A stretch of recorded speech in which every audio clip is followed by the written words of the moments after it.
যস্য প্রসাদান্য গতি কুতোপি ধ্যায়ং স্তবংস্তস্য যশস্ত্রিসন্ধ্যাং বন্দে গুরশ্রী চরণারবিন্দম।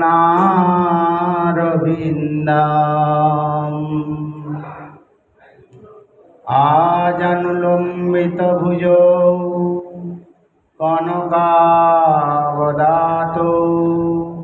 সংকীর্তনৈকপিতরৌ কমলায়তাক্ষৌ বিশ্বম্বরো দ্বিজবরো যুগধর্মপালো বন্দে জগৎপ্রিয়করো করুণাবতারো।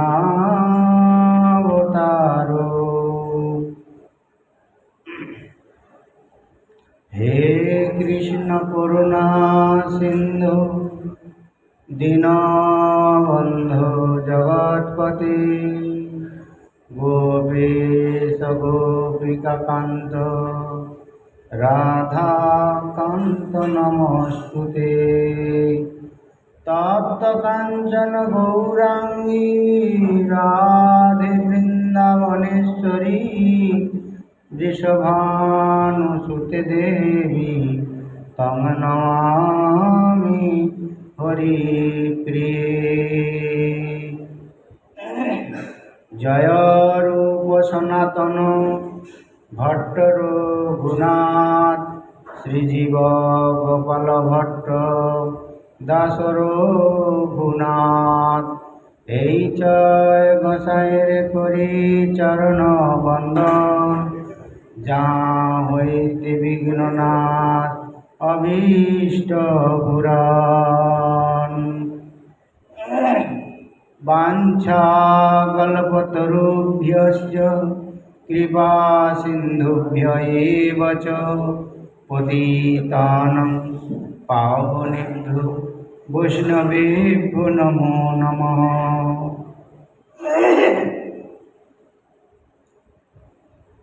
মূকং করোতি বাচালং পঙ্গুং লঙ্ঘয়তে গিরিং যৎকৃপা তমং বন্দে পরমানন্দমাধবম।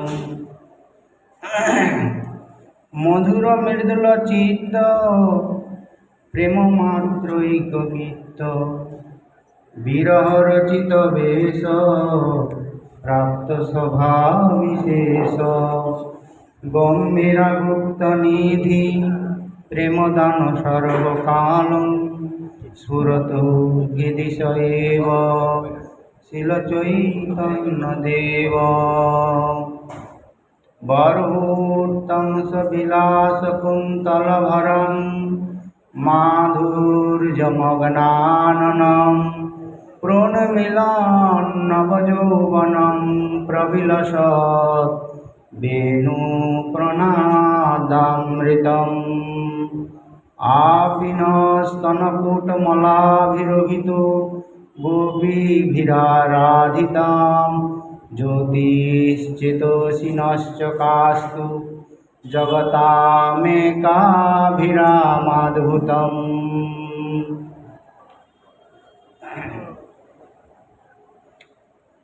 কলিযুগ পাবন অবতার শ্রী শ্রী শ্রীকৃষ্ণ চৈতন্য মহাপ্রভু প্রেম পুরুষোত্তম স্বরূপ তার প্রিয় আস্বাদিত গ্রন্থ শ্রী শ্রী লীলা সুকবিল্ল মঙ্গল ঠাকুর বিরচিত সিঙ্গার রসকাব্য স্বরূপ শ্রী শ্রীকৃষ্ণ করণামৃত গ্রন্থে চতুর্থ নম্বর পলাপে বর্ণন করছেন সেই জ্যোতি, অদ্ভুত জ্যোতি, পরম রমণীয় কোনো এক অদ্ভুত জ্যোতি আমাদের হৃদয়ে প্রকাশিত হোক। এই যে প্রার্থনা করছেন পরম রমণীয় অদ্ভুত জ্যোতি, সেই অদ্ভুত জ্যোতিটি কয়েকটি ভাবনার ভিতর দিয়ে বর্ণন করছেন। প্রথমত বলছেন ব্রজদেবীগণের সেই পিনকুচ কূটমলের দ্বারা পরিসেবিত বিশ্বের পরম রমণীয় কোনো এক অদ্ভুত জ্যোতি আমাদের হৃদয়ে প্রকাশিত হোক। সাধনে ভাবিবে যাহা, সিদ্ধ দেহে পাবে তাহা, পক্কা পক্ক মাত্র সে বিচার।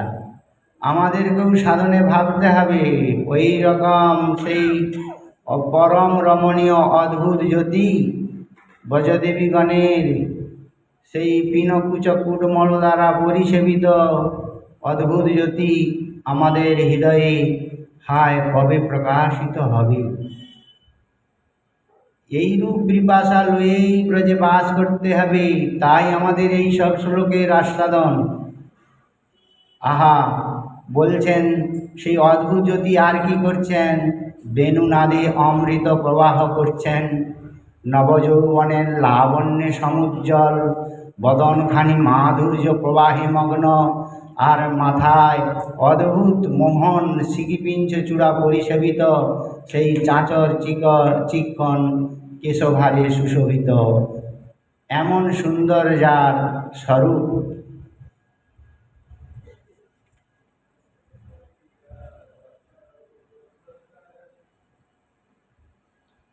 যমুনার পুলিন প্রাঙ্গণে শৃঙ্গার রসস্বরূপ বিরাজ করছেন। শতকোটি ব্রজবালা লয়ে রাস লীলায় সুশোভিত হয়েছেন। বাহু প্রসার পরিরম্ভ করাল গরু, কি অদ্ভুত শোভা! গোপীগণের কামভাব উদ্দীপন করছেন এবং তাদের সাথে রমণ করছেন। মাধুর্যের যেন বর্ষণ করছেন, রূপ লাবণ্য।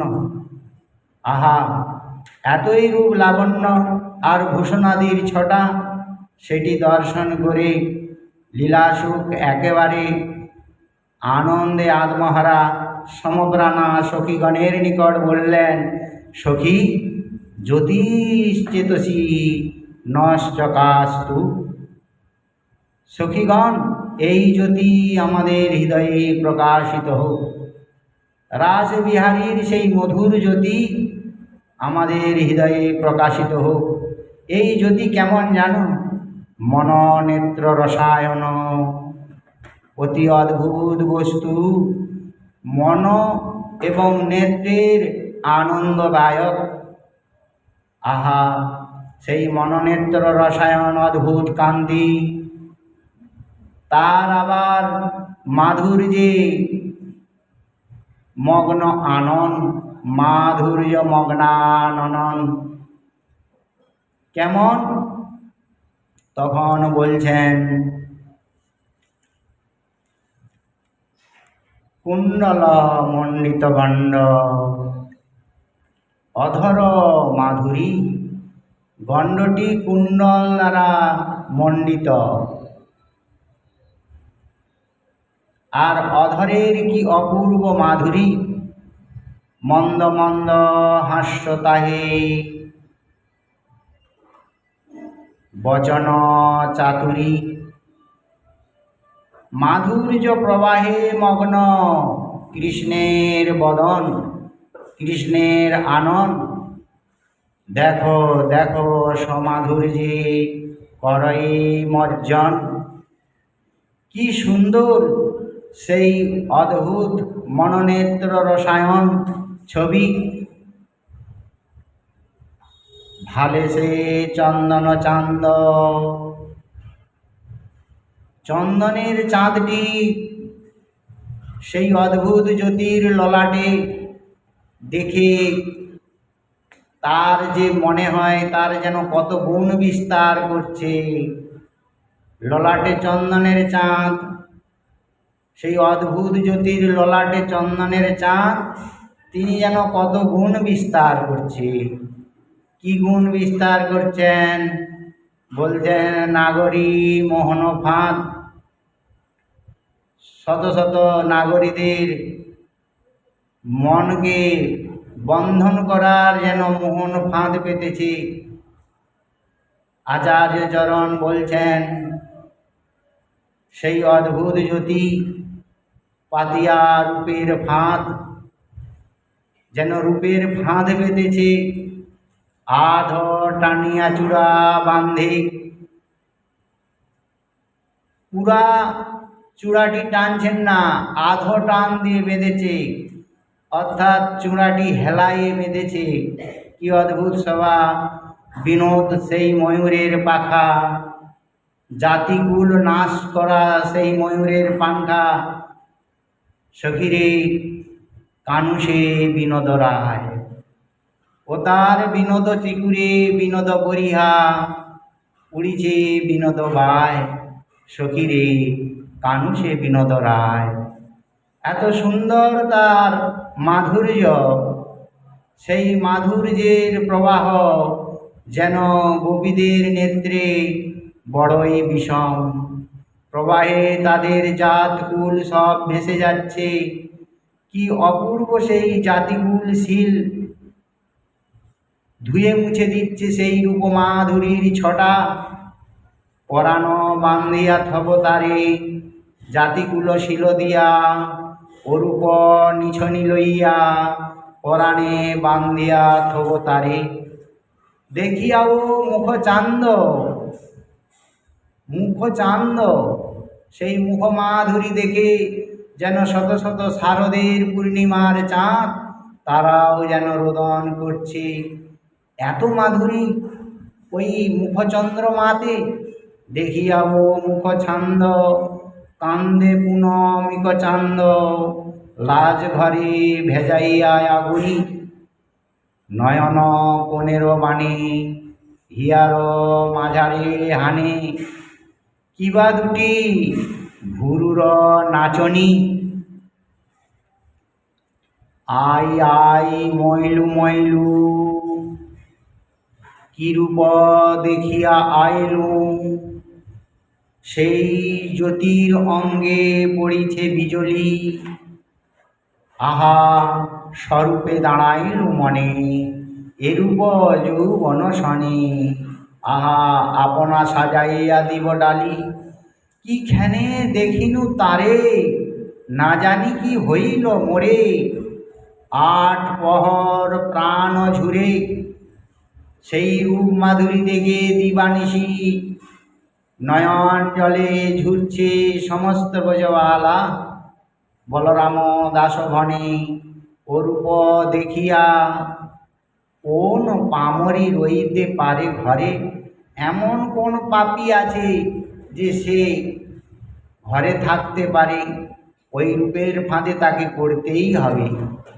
সর্ব অবস্থায় কি অদ্ভুত রমণীয়তা প্রকট করছেন সেই রাসস্থলীতে, অদ্ভুত মনোরম জ্যোতি। বদনখানি মাধুর্য রসে একেবারে টুকুটুকু মগ্ন হয়ে ডুবে আছে, যেমন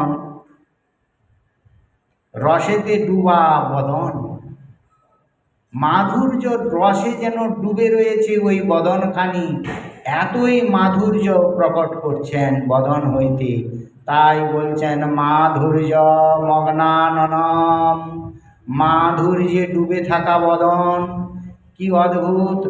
যদ্বা মাধুর্যে রসে মগ্নানং ভক্তানাং অননং জীবনম অনহ প্রাণে। গোপাল ভট্ট গোস্বামীপাদ বলছেন মাধুর্য রসে মগ্ন, এই মাধুরী তো ভক্তগণের জীবন স্বরূপ। ভক্তগণ কাকে বলে? যারা এই মাধুর্য আস্বাদনে যাদের চিত্ত ডুবে রয়েছে তারাই তো ভক্ত।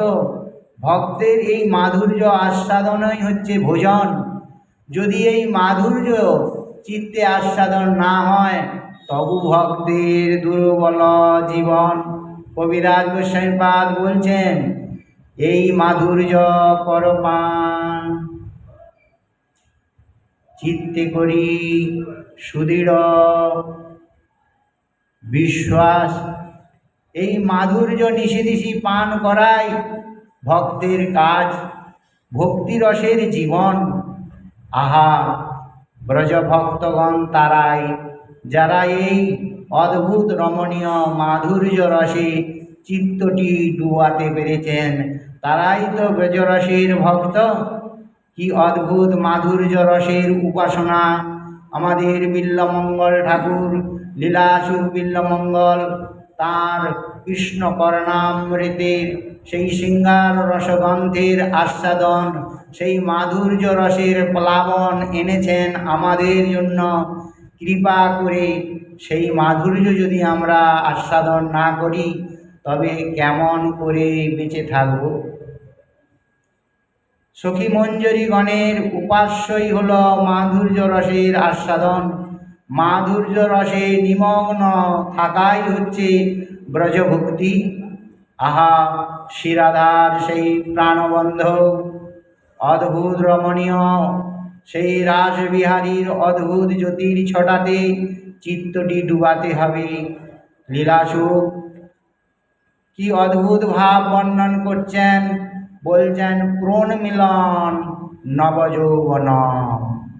এই জ্যোতিপুঞ্জ, এই জ্যোতির আবার নবযৌবন দেখা দিয়েছে, নবযৌবনের লাবণ্য রাশিতে পরিপূর্ণ।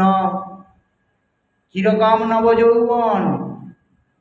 আহা, আমাদের আচার্যচরণ বলছেন দশার্ধশর মাধুরী। 10কে অর্ধেক করলে কত হয়? পঞ্চ হয় না? তো মদনের পঞ্চবান, তাই সেইটিকে সুন্দর ভাষায় বর্ণন করছেন দশার্ধশর মাধুরী। অর্ধ অর্থাৎ পঞ্চস্বরের মাধুরী, অর্থাৎ কামদেবের যে পঞ্চস্বর তাকে দমনে দক্ষ এই অদ্ভুত রমণীয় জ্যোতি। দশার্ধশর মাধুরী দমন দক্ষয়াঙ্গ শ্রিয়া বিধুনিত বধূধৃতিং, বিধুনিত বধূধৃতিং বরকলা বিলাসাস্পদম দৃগঞ্চল চমৎকৃতি হোপিত খঞ্জরিট দ্যুতিম স্ফুরত তরুণীমোদ্গমং তরুণী পশ্য পীতাম্বরম। হে তরুণী, যিনি কামের মাধুরী দমন দক্ষ অঙ্গস্ত্রীতে, অঙ্গের সৌন্দর্য মাধুর্যতে বধূগণের ধৈর্য নাশ করছেন, যিনি সর্বোত্তম কলা বিলাস ভাজন, যার নয়ন প্রান্তের চমৎকৃত দ্বারা খঞ্জন পক্ষীর নিত্য গর্বকেও খঞ্জন করছেন, খর্ব করছেন, সেই দিব্য তারুণ্যদয় বিশিষ্ট পীতাম্বর রূপ অদ্ভুত মধুর জ্যোতিকে একবার দর্শন করো। আহা, কি কৃপা! আমাদের রূপপাত ভক্তিরসামৃত সিন্ধুতে এই মধুর রমণীয় জ্যোতির বর্ণন করেছেন বিল্বমঙ্গল লীলাসুখ। তিনিও মধুর জ্যোতির বর্ণন করছেন, বলে মধুর জ্যোতির আরাধনা করো, এইভাবে প্রার্থনা করো, হে পুরন মিলন নবযৌবনম অদ্ভুত জ্যোতি, আমাদের হৃদয়ে একবার প্রকাশিত হয়ে আমাদের হৃদয়কে আনন্দ দান করো। নবযৌবনের মাধুর্যে গোপীগণের যে তন্ময়তা, সেই তন্ময়তার এক কণ দিয়ে আমাদের চিত্তকে উন্মাদিত করো। কি অদ্ভুত! লোচন শ্যামর বচনহি শ্যামর, শ্যামর চারু নিচুল, শ্যামর হার হৃদয়মণি শ্যামর, শ্যামর সখী গরুকোর। লীলাসুখ দেখছেন বরহোদ্দংশ বিলাস ভর কুন্তল ভরম, একটির পর একটি মাধুর্য আস্বাদন করছেন সেই অদ্ভুত জ্যোতি, পরম রমণীয়। বিশ্বে এমন পরম রমণীয় অদ্ভুত জ্যোতি আর কোথাও নেই, রয়েছেন কেবল সেই যমুনাকুলীন প্রাঙ্গণে, সেই মাধবীর চতুষ্থালিকা প্রাঙ্গণে এই অদ্ভুত জ্যোতি নৃত্য করছেন শতকোটি ব্রজবালালয়ে।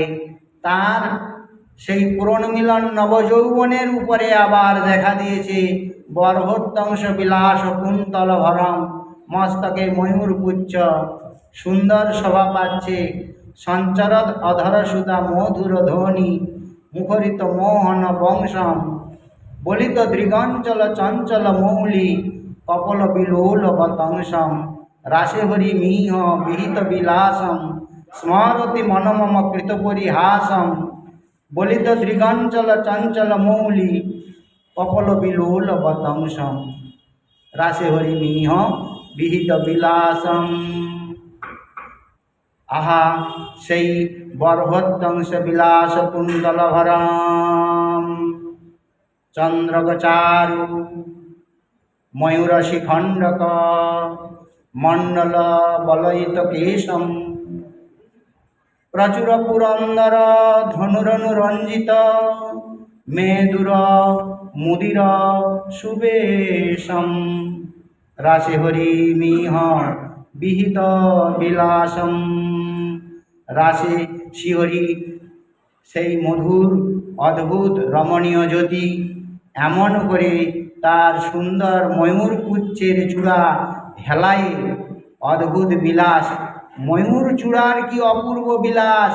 সে চূড়া চাঁচর চিক্কণ কুন্তল রাশিতে আবদ্ধ, মনোহর নিত্য বিনিন্দিত গমন ভঙ্গিতে কুন্তল ধাম যেন অপূর্ব মাধুর্য বিস্তার করতে করতে আন্দোলিত হচ্ছে। হায় সেই অপূর্ব ইন্দ্রজাল স্বরূপ মোহনীয় সেই ময়ূরের অদ্ভুত পাখা দ্বারা রচিত যে তার মাথায় রয়েছে ময়ূরের পঙ্খ, সেই চূড়াটি বাঁধিয়া উচ্চ কে দিলে ময়ূরের পুচ্ছ। রায় কোনো লীলা আবেশে জিজ্ঞাসা করছিলেন সখীগণকে, সখী তোরা কি জানিস এই অদ্ভুত রমণীয় জ্যোতির সেই পুরনমিলন নবযৌবন ছবির এত সুন্দর বরহত্যংশ বিলাস কুন্তল ভরম চূড়াটি কে বেঁধে দিয়েছে বলতো সখী? ওই জ্যোতির সামনে গিয়ে বাঁধতে পেরেছে কে?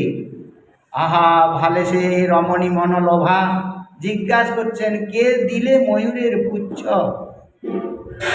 এতখানি রূপ মাধুরী, তার রূপ দেখেই তো মূর্ছিত হয়ে যাবে, চূড়া বাঁধবে কি করে?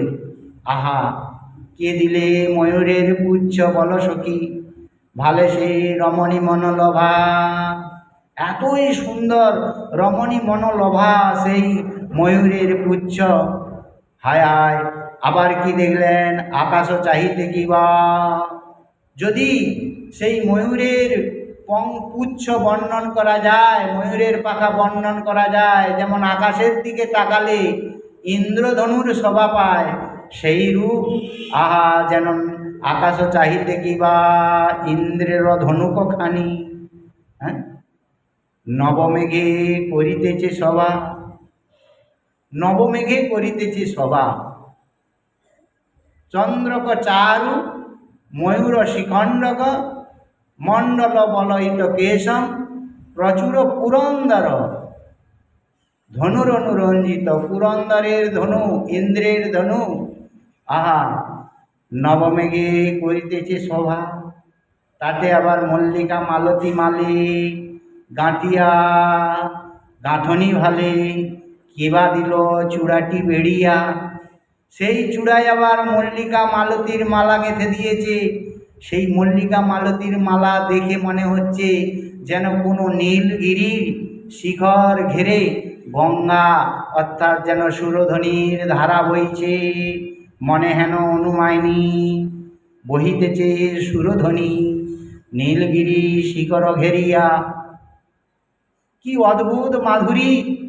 এই মাধুরীতে যার মন ডুবেছে সে নিতান্তই ভাগ্যবান, সে নিতান্তই বজরসের রসিক, তাকেই বলা হবে বজরস ভক্তির সাধক। আহা কি অপূর্ব মাধুর্য বর্ণন করে যাচ্ছেন। তারপরে তিনি বলছেন, সখীরে আরও কি দেখলাম জানিস? ওই পরম রমণীয় অদ্ভুত জ্যোতির প্রবিলসদ বেণু পনাদামৃতম। কি অদ্ভুত, যেন অনির্বচনীয় মাধুরী, অচিন্ত তার স্বভাব। কি সুন্দর স্বরের আলাপ, যেন স্বর আলাপের বিলাস চলছে রাসস্থলিতে মহামাধুর্যের বৈভব বিস্তার করছে। অপূর্ব সেই সুগন্ধি বালুরাশি যেন সুগন্ধি কর্পূরের চূর্ণের গন্ধ বিস্তার করছে। আর সমস্ত চারিদিকে অদ্ভুত দিব্যাতি দিব্য মধুরাতি মধুর বৃক্ষরাজি, সেখানে বিবিধ প্রকার কোকিল ময়ূর ভ্রমর নানা স্বরে গুঞ্জন করছে। ভ্রমর এমন গুনগুন করছেন সেই যেন মদনের আর রতির গান গাইছে ভ্রমর ভ্রমরী, কোকিল কোকিলা, ময়ূর ময়ূরী। কি অদ্ভুত স্বভাব, অদ্ভুত সুন্দর ভাব প্রকট করেছেন। কি সুন্দর বেণুর রব, শুনিলে বেণুর রব, বন মাঝে ধেনু সব, মাথা তুলি ব্যাকুল নয়নে, ইতি উতি ফিরি চায়, তৃণপত্র নাহি খায়, ছুটে যায় শ্যাম দর্শনে। যমুনা উজান বয়, ধ্যানে চিত্ত নাহি রয়, যোগী মুনি ছাড়ে সব ধ্যানে।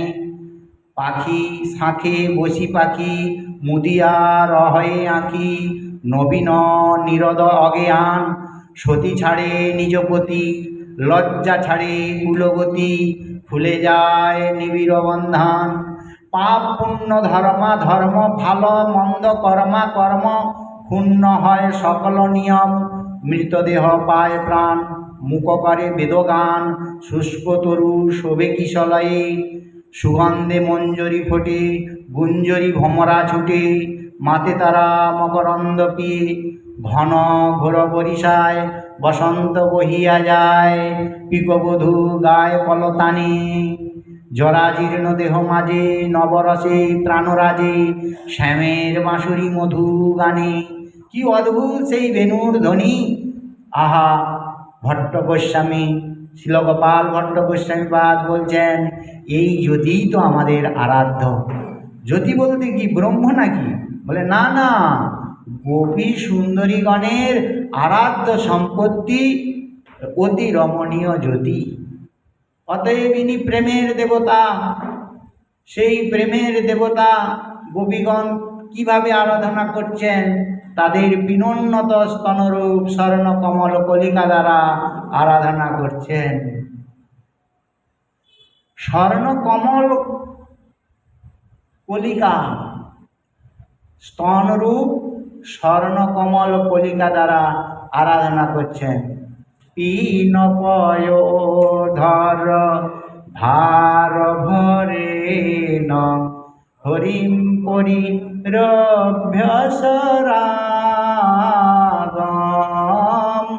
পিন পয়োধর ভার ভরে ন, হরিম পরিরভ্যসরাগম।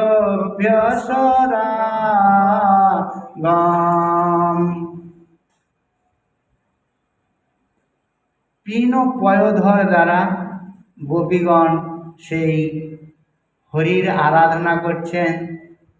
গোপবধূ রণগায়তিকা, চিদুদঞ্চিত পঞ্চমরাগম।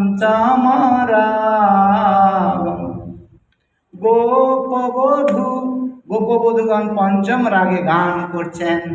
আর সেই অদ্ভুত মনোরম জ্যোতিকে আলিঙ্গন চুম্বনাদি দ্বারা, তাদের সেই স্তনরূপ স্বর্ণ কমল কলিকা দ্বারা শ্যামনাগরকে সুখপ্রদ আলিঙ্গন দিয়ে সেই শৃঙ্গার রসস্বরূপ অদ্ভুত মনোরম জ্যোতির সেবা করছেন মহাভাবতী গোপকিশোরীগণ। তাদের মহাভাবের উত্তাল তরঙ্গ দিয়ে শৃঙ্গার রসস্বরূপের সেবা করছেন। কি অপূর্ব সেবার শ্রেষ্ঠতম উপচার, কান্তাভাবে নিজাঙ্গ দিয়া করেন সেবন। হ্যাঁ, ব্রজদেবীগণ কর্তৃক সম আলিঙ্গিত হয়েই তিনি তাই মূর্তিমান শৃঙ্গার রসস্বরূপ হয়েছেন। যদি ব্রজগোপী গণের এইরূপ আলিঙ্গন না পেতেন, তাহলে তাকে শৃঙ্গার রসরাজ বলা যেত না। তাই আচার্য চরণ বলছেন, বিশ্বে সামনুরঞ্জনে ন জনয়ানন্দমিন্দিবর, শ্রেণী শ্যামল কমলৈরূপনয়ন নঙ্গৈরনঙ্গোৎসবম স্বচ্ছন্দং ভজ সুন্দরীভিরভিত প্রত্যঙ্গমালিঙ্গিত সিঙ্গারশৌকী মূর্তিমানিব মধ্যৌ মুগ্ধো হরি ক্রীড়তি। আহা, এত অদ্ভুত মধুরাতি মধুর রমণীয় জ্যোতি। তারপর লীলাসুখ আরও বললেন, জগতামেকাভিরামাদ্ভুতম, শতকোটি ব্রজবালার মধ্যে একমাত্র শ্রী রাধা কিশোরীর প্রতি তিনি সর্বাধিক আসক্ত। মাধুর্যের মূর্তি, ব্রজ মাধুর্যেরই ধাম। এই ব্রজধাম বলতে কি বোঝায়? মাধুর্যেরই ধাম, ইতি ব্রজধাম। এই জন্য ব্রজলীলা এত মধুময়ী। সাক্ষাৎ সিঙ্গার গোপ কিশোরের মহাভাববতী ব্রজদেবীগণ সঙ্গে সিঙ্গার রসময় সুমধুর রাসলীলা।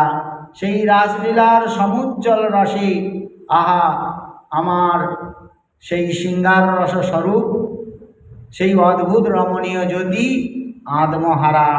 জগতাম একাভিরামাদ্ভুতম, এই বিশ্বে অনেক ভগবৎ স্বরূপ রয়েছে, সব স্বরূপই পরমানন্দময়, কিন্তু কৃষ্ণ বিনা এমন স্থাবর জঙ্গমকে বিমুগ্ধ করা সৌন্দর্য মাধুর্য দিয়ে আর পুত্রাপি কোনো ভগবৎ স্বরূপে নাই। অন্যের কথা দূরে থাকুক, এই অদ্ভুত নয়ন অভিরাম রূপে মাধুরী দেখে স্বয়ং শ্রীকৃষ্ণ নিজেই মুগ্ধ। তিনি বলছেন, বিস্মাপনং শস্য চ সৌভগর্ধে পরম পদং ভূষণ ভূষণাঙ্গম। রূপ দেখি আপনার স্বয়ং কৃষ্ণের হয় চমৎকার, আস্বাদিতে মনে উঠে কাম, সসৌভাগ্য যার নাম, সৌন্দর্যাদি গুণগ্রাম, এই রূপ নিত্য তার নিত্য ধাম। আহা, ভূষণের ভূষণয়ঙ্গ, তাহে ললিত ত্রিভঙ্গ, তার উপর ভ্রুধনু নর্তন, 13 নেত্রান্তবান, তার দৃঢ় সন্ধান, বিন্ধে রাধা গোপী গণমন। এত মধুর রূপ, আহা, শ্রীকৃষ্ণের সেই নিজের রূপে নিজেই বিমুগ্ধ, অন্যের কা কথা, নিজের সেই বিমোহিত রূপ, আহা কি অপূর্ব তিনি আস্বাদন করছেন। এইভাবে লীলাসুর বলছেন, নবীন যৌবনবয় উদিত হইল, চরম কৈশোর স্থির হইয়া রহিল, চাঁচর কেশরে চূড়া তাতে মনোহর, তাহাতে বর্হিয়া সবে পরম সুন্দর, নটন গমনে মন্দ বাতাসে দোলায়, তাহার বিলাসে সদা ভুবন ভুলায়, বিম্বাধরে বিলাস মুরলী মনোহর, স্বরভঙ্গি আলাপনে মাধুরী বিস্তর, কেবলয় অমৃত ধ্বনি সদা পরিসয়, শুষ্ক কাষ্ঠ আদি গণে জীবন রচয়, তাতে মুগ্ধ হইয়া রহু গোপাঙ্গনাগণ, চুম্বন আলিঙ্গনে সদা করয়ে সেবন, তথা জগৎ জনে মনে স্পর্শ তৃষা হয়, হেন রূপ সভা সখী বর্ণনা হয়। গোপ কিশোরীর মধ্যে রাধা গুণবতী, রাস মধ্যে দেখো কৃষ্ণের যাতে গতি আরতি, দুহু স্কন্দে দুহু বাহু আরোপণ করি, অন্যন্যে নাচে সুখে সর্বমনহারি, রাধাতেই কৃষ্ণ মন নয়ন বিলাসে, দর্শনে কার মনে সুখ যে না আইসে। ত্রিজগতের প্রধান এই অভিনব রূপ, এই মধুর জ্যোতি রূপ, বৃন্দাবনে আছে সর্বমাধুর্যের ভূপ। বলে জয় জয় শ্রী রাধে শ্যাম নিতাই গৌর হরি গো। বিল্লসুখ লীলাসুখ বিল্লমঙ্গল ঠাকুর বিরচিত কৃষ্ণ কর্ণামৃতের কথামৃত আজ আমরা এখানেই বিশ্রাম দিলাম। মহাপ্রভুর কৃপা হলে আবার আমরা আগামীকাল আস্বাদন করবো। জয় জয় শ্রী রাধে শ্যাম।